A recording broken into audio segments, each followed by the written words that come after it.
Hey, this is Pete with BananaHobby.com. In the next few minutes, I'm going to run you through what is called a bind process. Many of the radios that come with our aircrafts and our products nowadays come on what's called 2.4 gigahertz. In the event that you need to rebind your transmitter to your receiver, these are the steps to take in order to rebind your transmitter and receiver. What that means is getting your transmitter to read the signal coming from your receiver so that your product communicates together.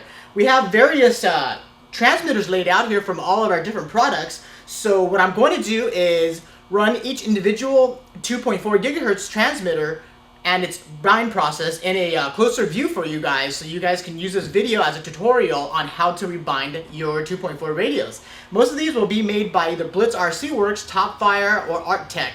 And keep in mind, when you guys get your receivers inside the aircrafts, the antennas are usually pretty short. Some of them are extremely short, 1.5 inches. That's normal. They are not on FM anymore, so there's no long antenna. They are very short. They're self-contained, so they're inside the aircraft. The antenna doesn't need to be outside or anything like that. They can come with a little antenna as an inch long here, or some, like the Topfire, will come with one receiver with a little bit longer antenna and then a satellite receiver that's got another antenna on it. Different variations of these radios have different receivers, so all of them function the same. The bind process will be different, so I'm going to run you guys through what these bind processes are, one radio at a time. Right. This is your bind process for the SkyFlight Hobby 8-channel RC system, and it's the 2.4 gigahertz from Langzing on it. It could say Blitz or it could say Langzing on it, but this is what it looks like. It's from SkyFlight, and this is the transmitter that we are going to run you through the bind process with. The bind process, extremely easy. Within a few steps, you guys are back in the air. Always remember, before you go to bind your system here, make sure your throttle stick over here is always to the down and lowest position on the transmitter. That way, when you do get it binded, it doesn't take off on you, it doesn't speed off on you or anything like that.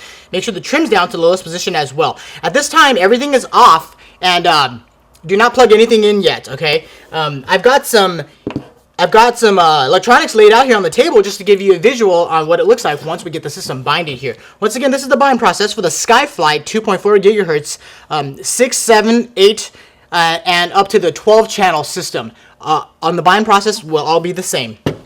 Okay, the receiver that you will receive with the SkyFlight is going to look like this. It's an 8-channel receiver, and that's what they look like. And you'll notice here, there is a button right here that's called button for checking band. Okay, it's a little button right here that depresses.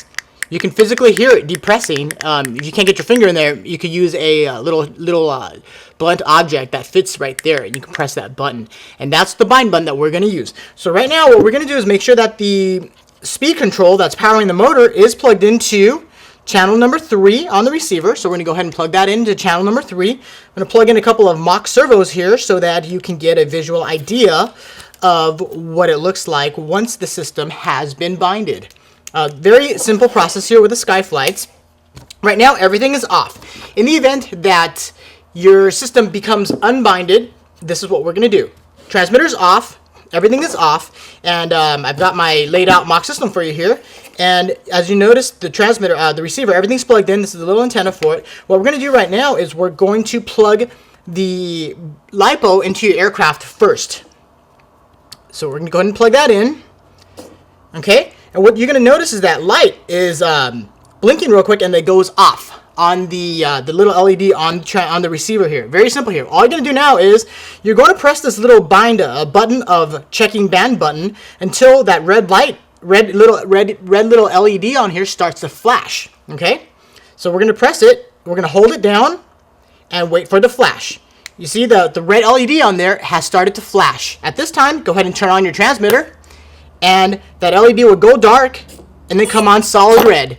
And once it comes on solid red, everything is binded. You'll hear initiating tone coming from your motor saying that everything is binded and ready to go. And that's it. That's the bind process for the SkyFlights. Extremely simple. And right now, I'm going to go ahead and wiggle the servos here. As you can see, we have movement with the servos. And this is your motor right here. You hear the initiating beep, and then it's going to, it's pretty much ready to go here. And we have power. And that's pretty much it. And then when you're done with that, always remember to always unplug your aircraft first here. Unplug your aircraft, and then shut the transmitter off. That way it'll never lose bind, and that way it's the safest way to go. Always power on your transmitter, and then power on your aircraft, and then when you go to shut it off, always unplug the aircraft, and then shut your transmitter off. Once again, this is the bind process for the LX models, SkyFlight 2.4 gigahertz 8-channel radio. It could be a 6-channel, 7-channel, or 8-channel, or maybe even a 12-channel. All the same bind process, as long as you take a look and make sure that the receiver looks like that.